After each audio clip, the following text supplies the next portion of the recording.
Sawadee krap, I'm JP Mestanza, and today is Tuesday, January 7th. You're watching Phuket Xtra, brought to you by ppcphuket.com. Karon Police are hunting for two Russian men wanted for a violent robbery of a fellow Russian man at a hotel in Karon on Sunday night. Karon Police is confirming that Phuket Provincial Court has issued arrest warrants for two Russian nationals. The incident took place on Sunday night at about 8 p.m. at a hotel near the Karon night market that left 31-year-old Russian national Zelimkam Yusupov injured. Police say the attack was tied to an alleged cryptocurrency dispute. One Russian male suspect forcibly entered the room, assaulted Mr. Yusupov, and restrained him using tape and electrical wire. The assailant then allegedly demanded the return of a substantial cryptocurrency sum, threatening the victim's life if he failed to comply. During the attack, the suspect placed a call to another individual, identified by the victim as Andrei Veselov, a Russian national with whom he had a prior cryptocurrency-related dispute in Russia. Mr. Veselov allegedly demanded the transfer of 120,000 USD in cryptocurrency and instructed the attacker to coerce the victim into revealing his wallet passcode. However, the victim refused, and after ransacking the man's hotel room, the suspect made off with over $700. He then tied the victim to a bathroom door rail and reportedly beat him unconscious. The victim managed to free himself after regaining consciousness hours later and reported the incident to Karon authorities at about 1:30 a.m. on Monday. The suspects were identified as 37-year-old Andrei Veselov and 36-year-old Dmitry Kuznetsov, who reportedly entered Thailand just hours before the attack and fled to Dubai on Monday shortly before 3 a.m. Police are now searching for Veselov and seeking international cooperation to locate Kuznetsov. For more, visit thephuket.news.com. A Belarusian tourist has formally apologized to local police for his drunken and disorderly behavior at a hotel in Karon last month. 39-year-old Serhei Asichuk, accompanied by his lawyer, presented a gift basket as a gesture of contrition to officers at Karon Police Station on Tuesday morning. The apology was received by the Karon Police Chief along with the Deputy Superintendent of Investigation at Karon Police. The incident in question occurred at about 3:10 a.m. on December 11th, when Mr. Asichuk's intoxicated behavior led to a public disturbance. Police were alerted by the station's radio center about a foreign national causing a commotion. After more than 20 minutes, the officers managed to bring him to the police station to defuse the situation. He was charged with drunken disorder, obstructing an officer, and property damage, and later granted bail by the Phuket Provincial Court.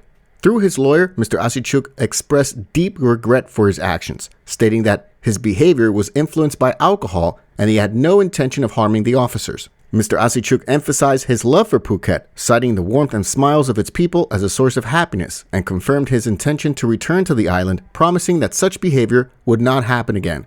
Karon Police acknowledged the apology, highlighting the importance of maintaining a positive image for tourism in Phuket. For more, visit thephuket.news.com.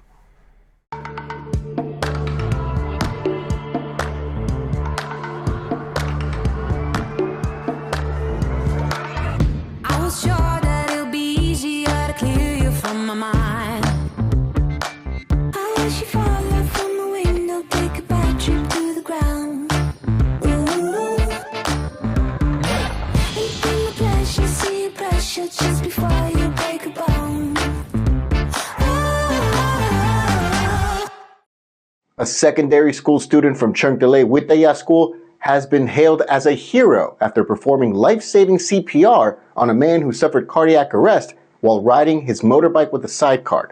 The incident occurred near Chungtalay Shrine on Sri Suton Road at about 2 p.m. on Monday.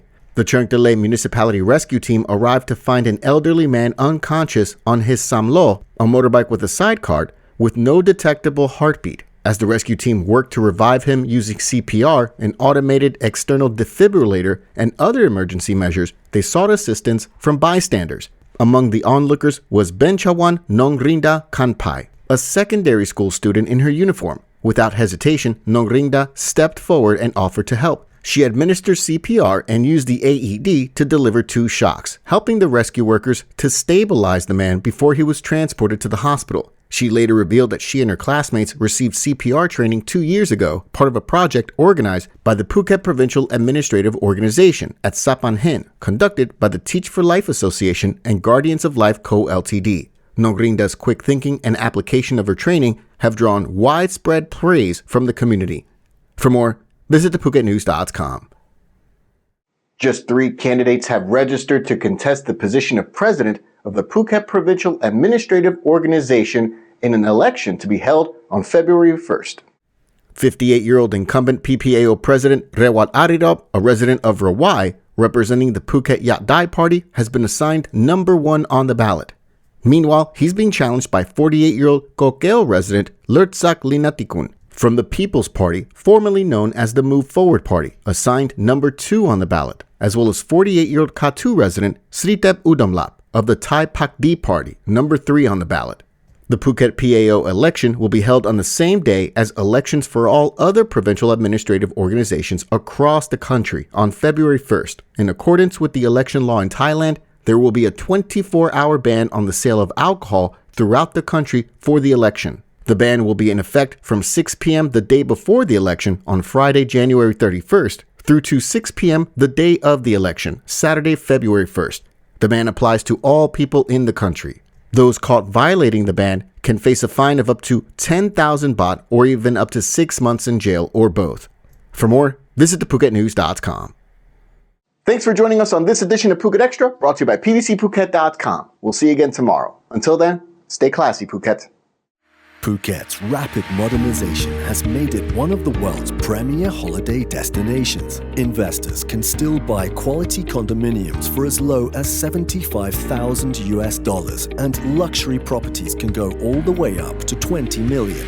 Condominiums in Phuket are a safe, secure bricks-and-mortar investment offering foreigners freehold ownership. Call or email Thai Residential, Phuket's #1 trusted real estate advisor, to find your perfect Phuket property.